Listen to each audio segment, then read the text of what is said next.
Bos días a todas. Son Carolina Casal, entre outras cousas, museóloga conservadora e xestora cultural, e tamén imparto clases de Historia da Arte para a USC e teño aquí unha exalumna, Pilar, que tamén asiste no día de hoxe e que un beixo inmenso, Pilar. Bueno, realmente baixo o título Indo e Vindo a Arquitectura Migrante quixen englobar unha pequena perspectiva do que é aquela arquitectura que ven da alén do mar, non? De homes e mulleres que, inchidos de valor e de fame, cruzaron o mar para buscar o porvir.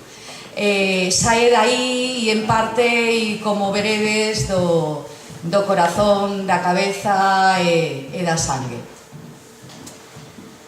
Realmente, na mentalidade do galego e da galega, o país de jauja, o paraíso, Cuba, focalizado nela, comenzase a asestar a mitade do século XIX. Nun momento no que na Galiza había unha crise tremenda e, sin en cambio, naquela colonia de ultramar pertencente á coroa española estábase a vivir todo un auxe económico a través do que son as plantacións de sucre, as fábricas e, por suposto, o traballo da man do escravo.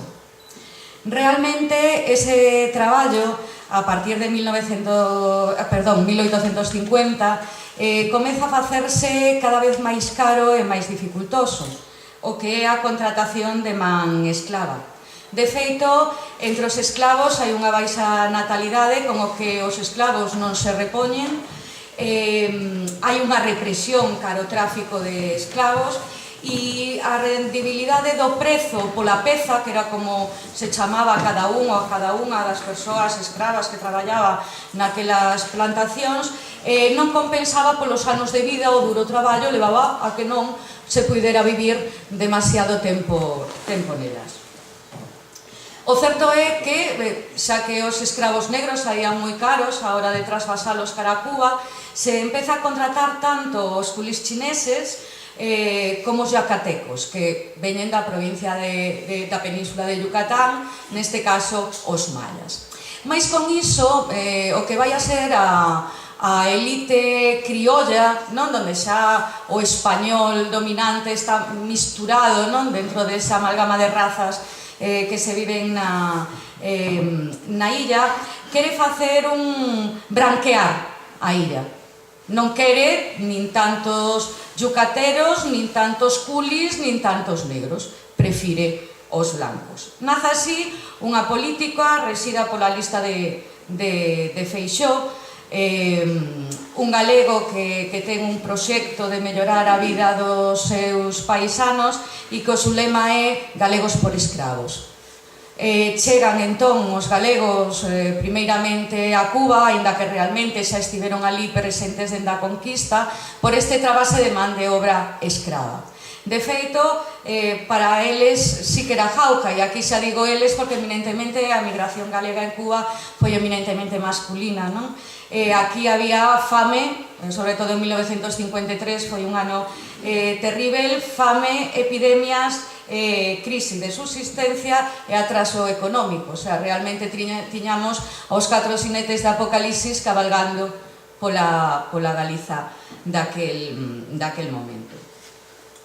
E o certo é que, aínda que o galego chegou efectivamente ás plantacións, e as plantacións non eran un medio urbán, sí que rapidamente pasou das plantacións ao medio urbán.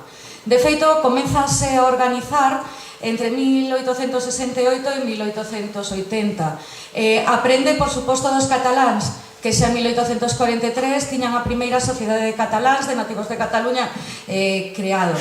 E, ademais, na Galiza empezan, o que vai a ser a Asociación de Beneficencia, o Centro de Beneficencia, vai a comenzar con as primeiras publicacións en torno a 1868 cun carácter puramente regionalista. A importancia que cobra se pode demostrar en 1880 con Cantares Galegos de Rosalía de Castro, que está dedicado a esa sociedade de beneficencia de naturales de Galicia en La Habana. Non xa a importancia tanto dos escritos como da labor cultural que se fai a través destas sociedades de beneficencia queda marcada.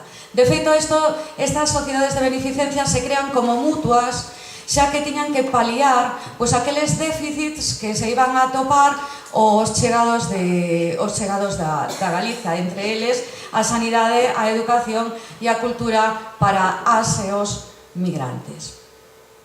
E o certo é que a finais do século XIX o galego xa está inmiscuído na pura élite económica da illa, na pura burguesía criolla, e que vai a ter controlados sectores clavos da illa, como o sucre e os seus derivados, o comercio tanto minorista como minorista, e as cámaras, efectivamente, tamén de comercio, industria e navegación. E, por suposto, a banca, xa que se crea a nova Caixa de Aforros galega, pola cal miles de migrantes ali afincados comenzan a mandar xiros para manter as súas familias, creándose así tanto o Banco Echeverría, non só as grandes caixas, senón os pequenos bancos, o Banco Echeverría e o Banco Pastol. Todos dependentes do grande centro galego de Bos Aires. Realmente, aquela persona que vos puxen aí, agora acompañada coa súa muller, realmente non representa a arquitectura que imos a ver aquí. Pero preferí traelo porque dentro de todas as macrohistorias, que realmente casi o que veño a relatar eu, os exemplos máis notáveis non da arquitectura doméstica, están as microhistorias, xa que a mirandemente dos emigrados non traían posíveis económicos, viñan, neste caso, e como diríamos, sin un can. E o que te de diante, ni máis ni menos, é Rafael Casanova, emigrado na segunda década do século XX, o meu bisavó, que realmente de Cuba non trouxo nada, absolutamente nada. O que sí que trouxo foi o comunismo.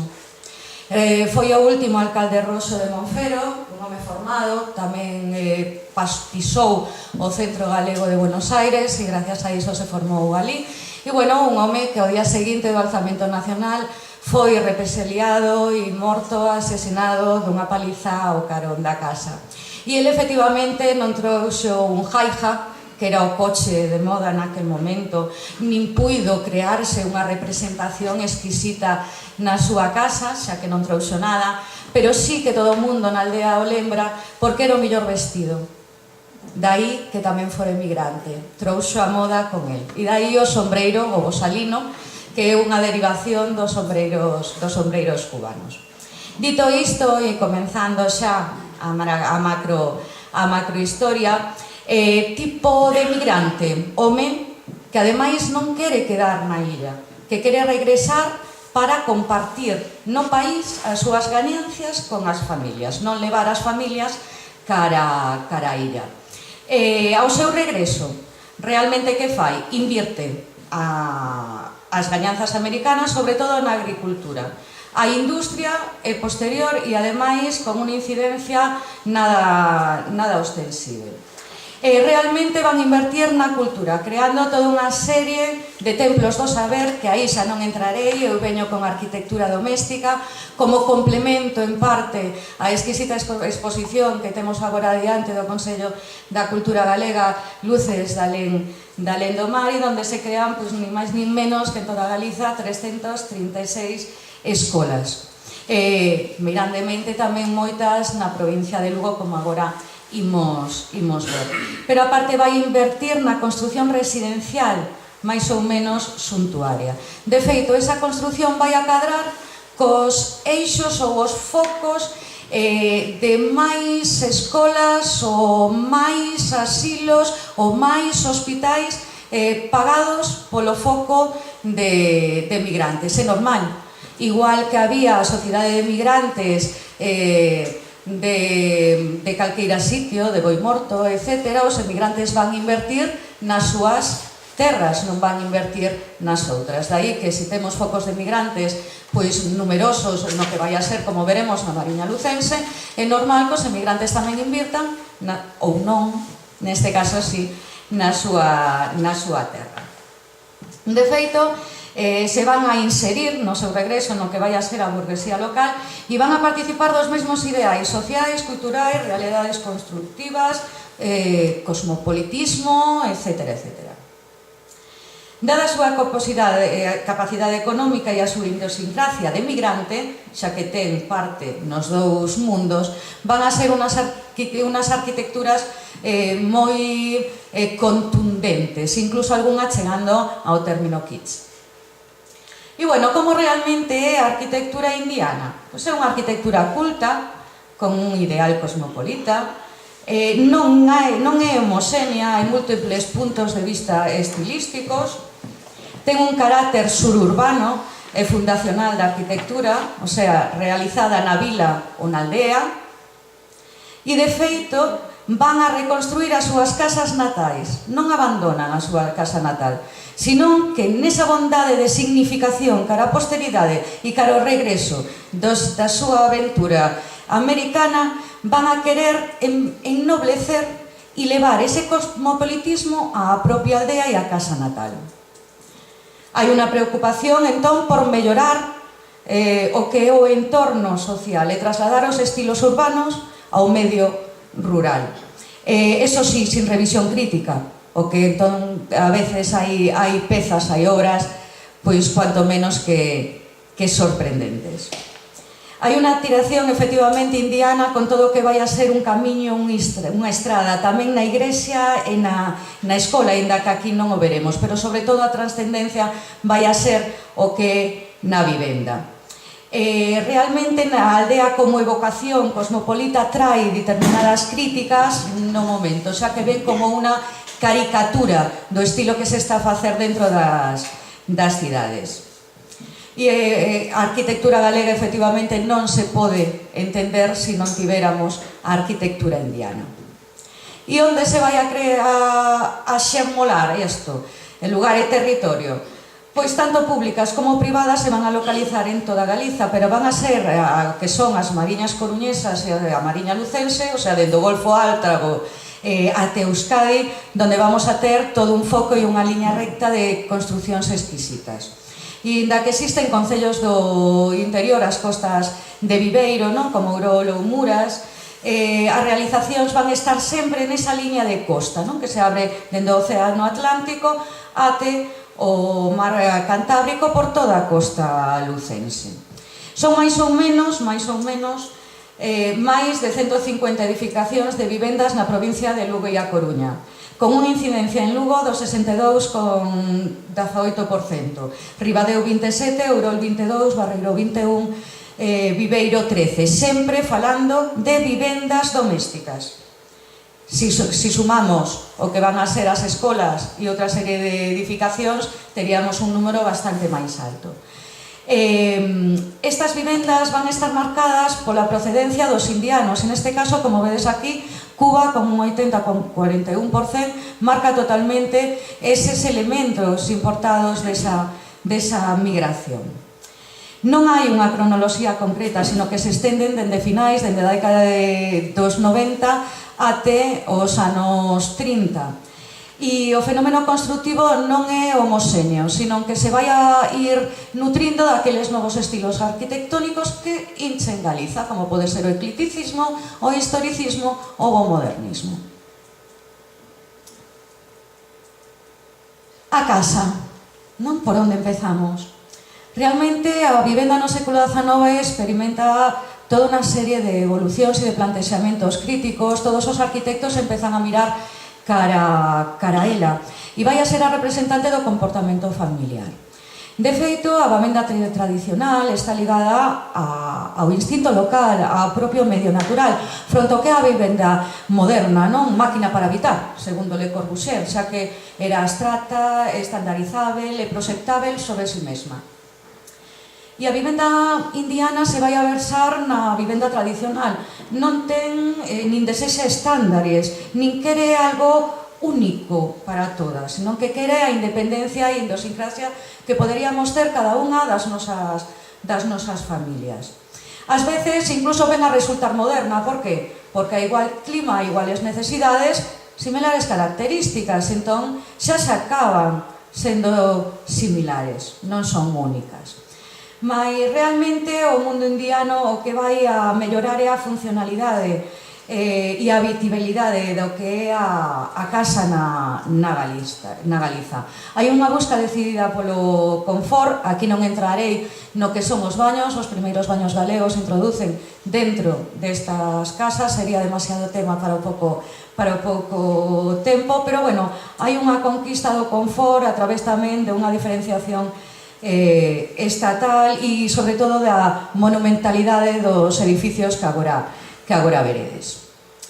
Realmente os tipos de casa van a ser as tradicionais, van a sumar, que van a facer o emigrante? Pois a ese casa que ten donde naceu, son, en primeiro lugar, van a sumar algúns metros, pisos, o xardín, un miradoiro, unha ventana non importada e a casa particular. Realmente estas primeiras actuacións son fruto desas reformas de millora e de higiene e de acondicionamiento de fachadas sin ser obras gordas.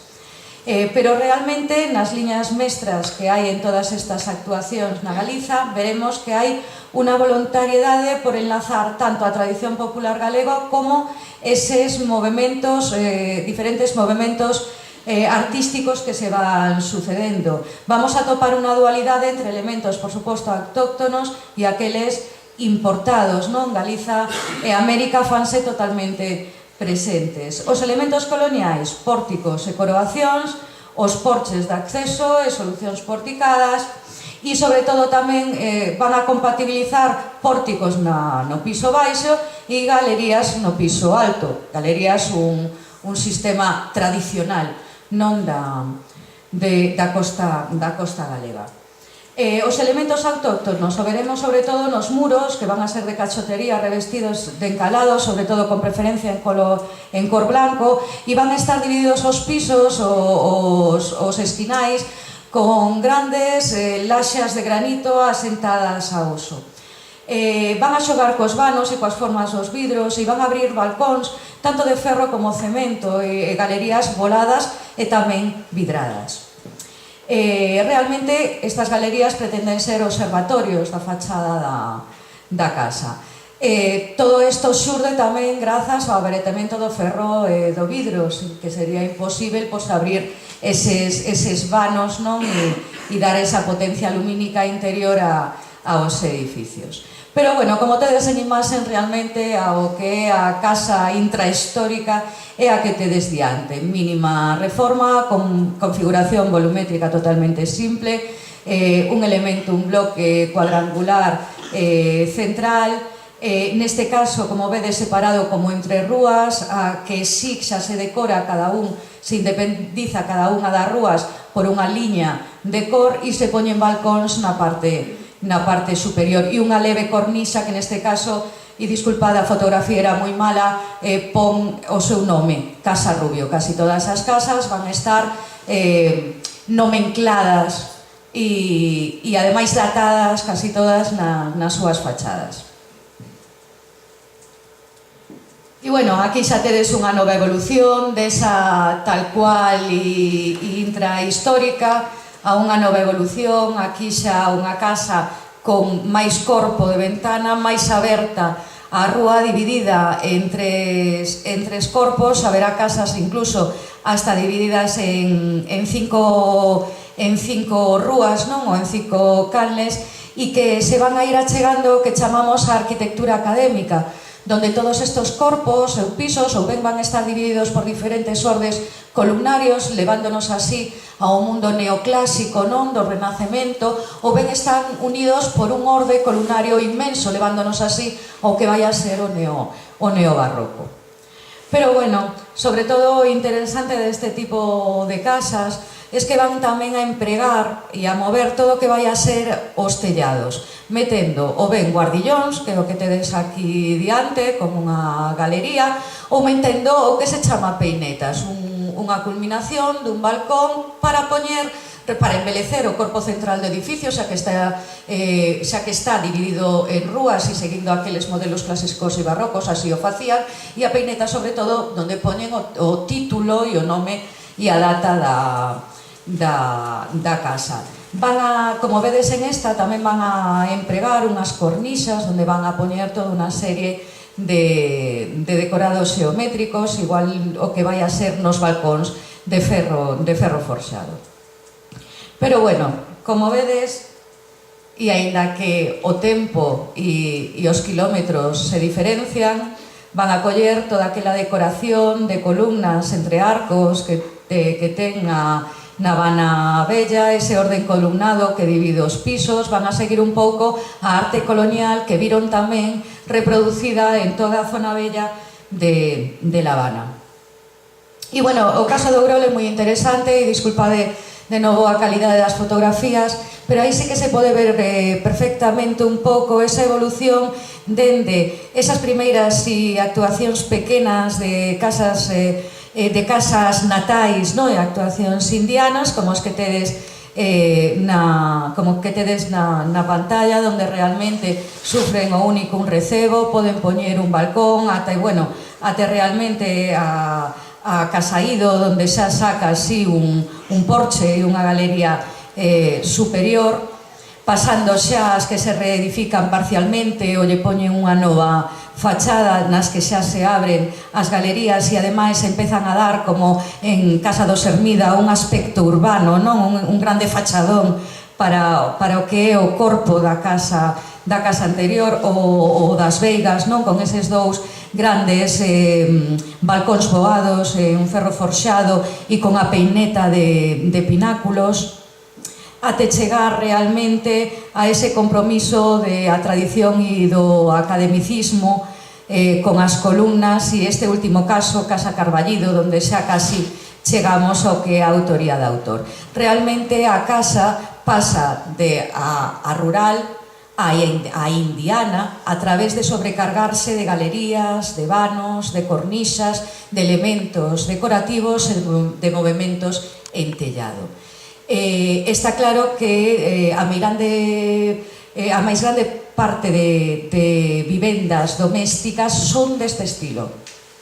Son poucas as que son ou as que imitan a galerías tan espectaculares como esta. A galería sempre van a introducir como un elemento de modernidade e de achegamento á urbanidade.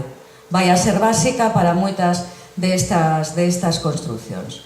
Pero bueno, non só as galerías, sino tamén todas esas novas actuacións do romanticismo inglés, que parece que é unha superposición de volumes encalquetados con diferentes movimentos en tellado. Neste caso vai a ser un antes e un despois, a construción en 1888 a 1892 do Pazo de Miramar en Donosti. E así volvemos de novo ao Chalet Fondón, unha das maravillas que temos en Viveiro. Realmente o esquema básico de distribución destas casonas grandes da burguesía indiana, vemos que hai un primeiro corpo que é o basamento, é como zócalo da construción. Si ten soto, este soto vai aparecer perforado por xanelas. Ten un segundo corpo, andar baixo, coas pezas de estar, de recibir, con maior ou menor complexidade funcional, dependendo das construcións. Vai haber despachos, salas e anexos, comedor, terrazas, etc. Hai un terceiro corpo, o andar primeiro, onde van estar os dormitorios e a vida familiar, e van estar intercomunicados por escadas. Realmente a calidade das escadas que tiña en fotografías aínda analóxicas non me permitiron traervos ningunha para aquí.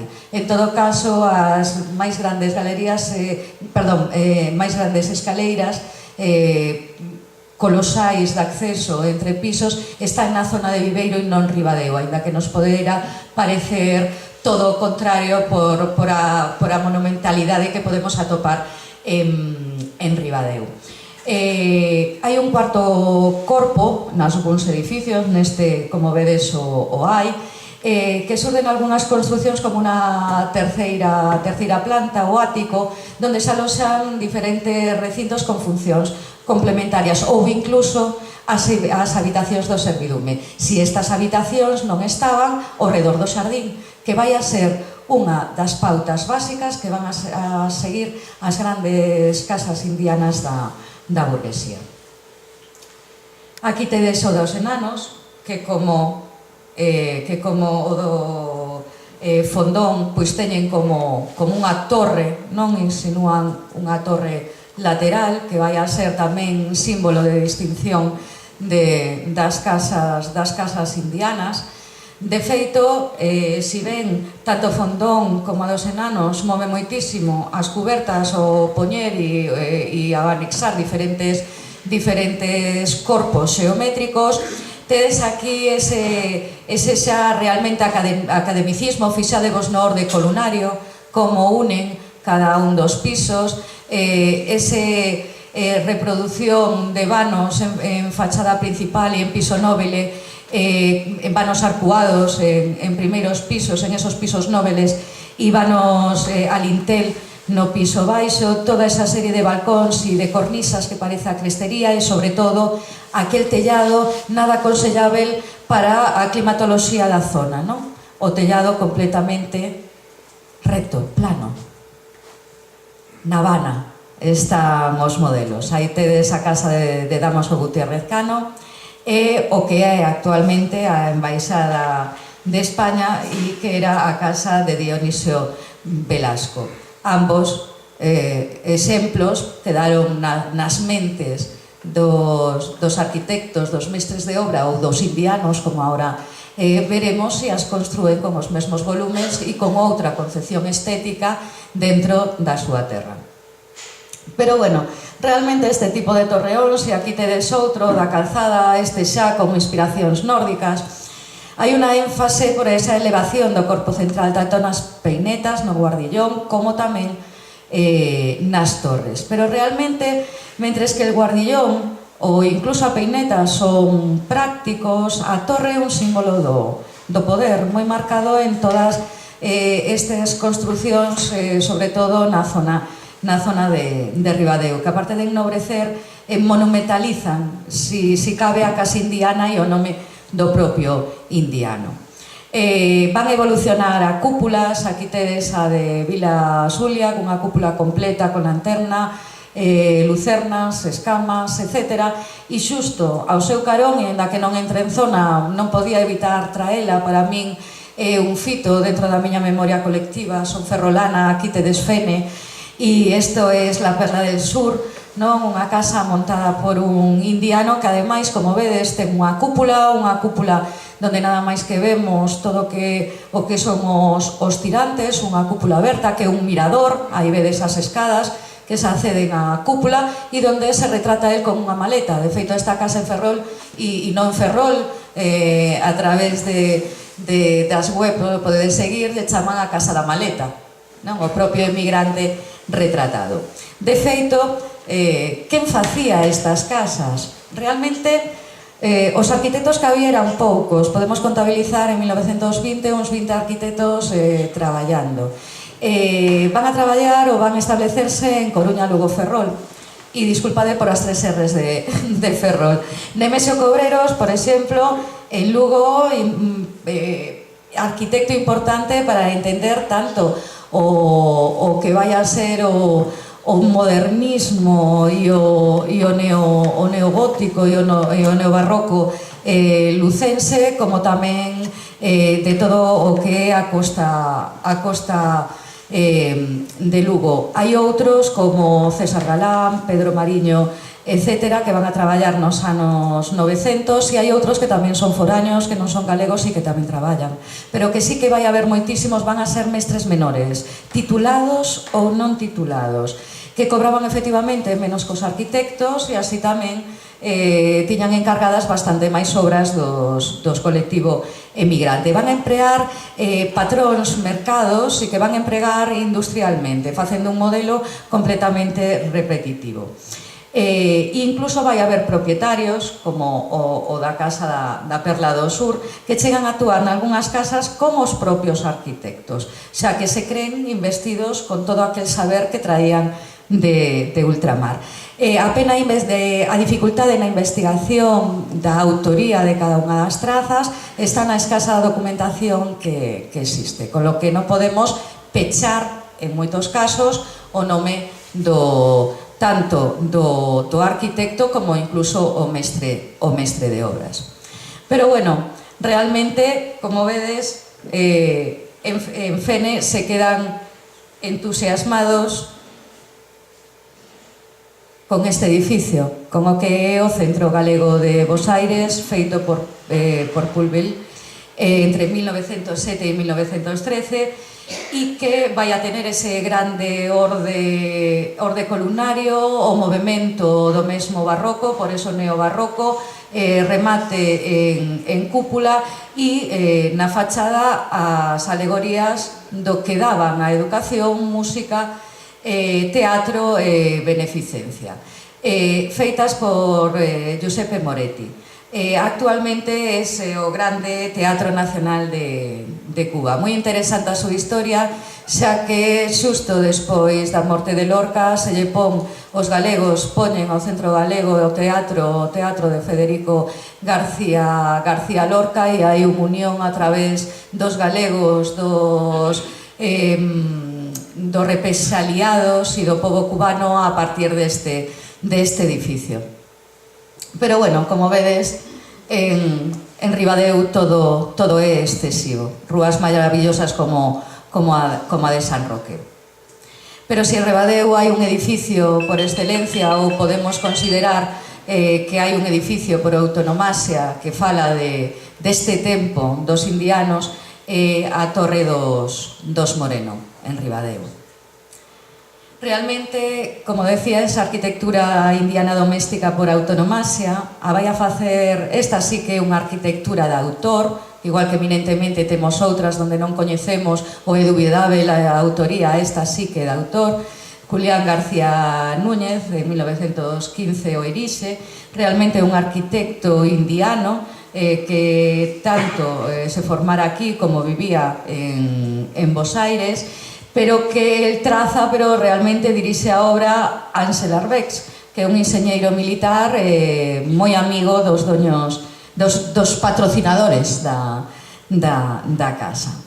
Realmente este tándem de arquitecto e director de obra non só fai esa casa, sino que fai unha exquisita de Art Nouveau dentro do que vai a ser o territorio asturiano, como é este palacete de García Bustelo. Como vedes aquí, o que nos pon o arquitecto é todo un sistema de pisos que van cambiando a súa estética según vamos facendo esa visión de abaixo arriba. Si ben combina a galería central como os bancos laterais, vai a facer o contrario no piso seguinte e vai innovar no seguinte con o arco e vai no fallado a poñer incluso as mansardas xa recollidas de o que vai a ser o modernismo francés. Vai a seguir con ese bastión de do que é o Torreón e a Galería Torreón, que fai esquiña facendo o mesmo, neste caso a alternancia vai a facer na decoración, que van a levar todos os antepechos e todos eses linteles barrocos e con decoración neoclásica que se misturan dentro de toda esta arquitectura ecléptica, que en eso consiste, coller o que máis nos guste de cada un dos períodos artísticos e misturalos todos na mesma obra arquitectónica.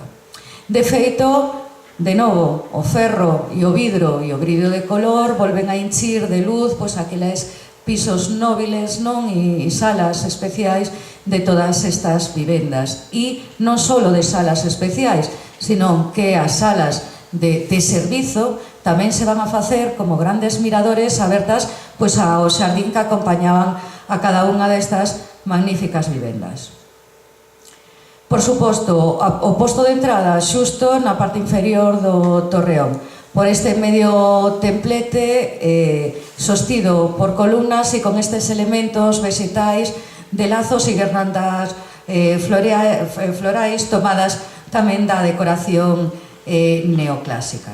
É interesante sobre todo esa mezcolanza de estilos, porque para un edificio como este o máis normal é que se lle puxera un orden xónico, sin en cambio como tedes é o dórico. Penso que o mellor incluso para contrarrestar tanta exuberancia puxeron o orden masculino en vez de unha orden feminina ou corintia como lle correspondería a decoración deste edificio.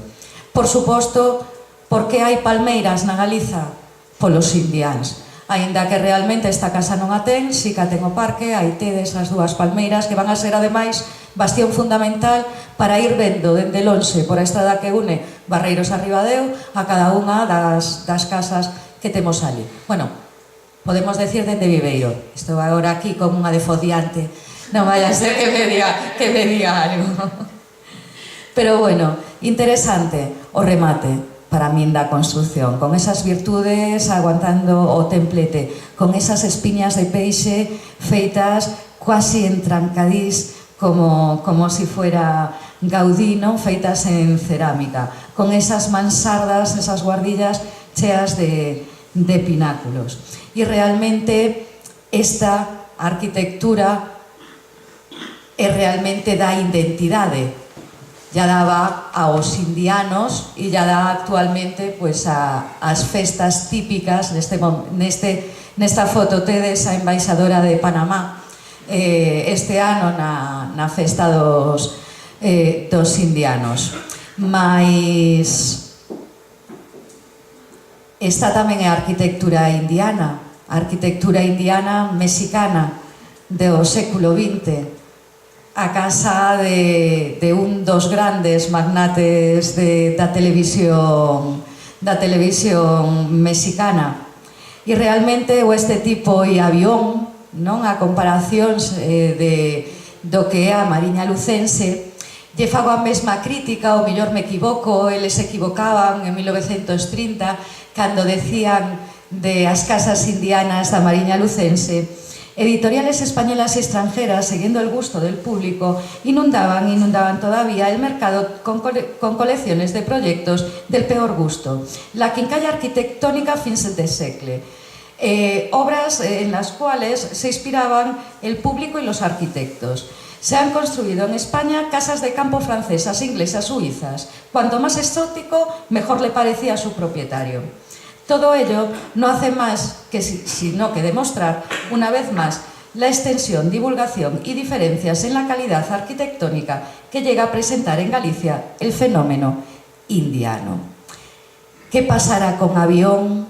Haberá que esperar 100 anos máis para que unha persoa nesta mesa diga o mesmo, ou realmente Avión quedará destrozado con casas caendo, xa que os moradores de Avión non reconstrúen, non volven a súa casa. A súa casa esmorece por todo o dano que a propia arquitectura e o propio pobo lle fixo ás familias que tiveron que emigrar. E se non volven para aquí, construen macro urbanizacións con piscina incluída como estas. Pero bueno, esa xa será outra historia e vos la contará xa outra persona. Grazas pola vosa atención.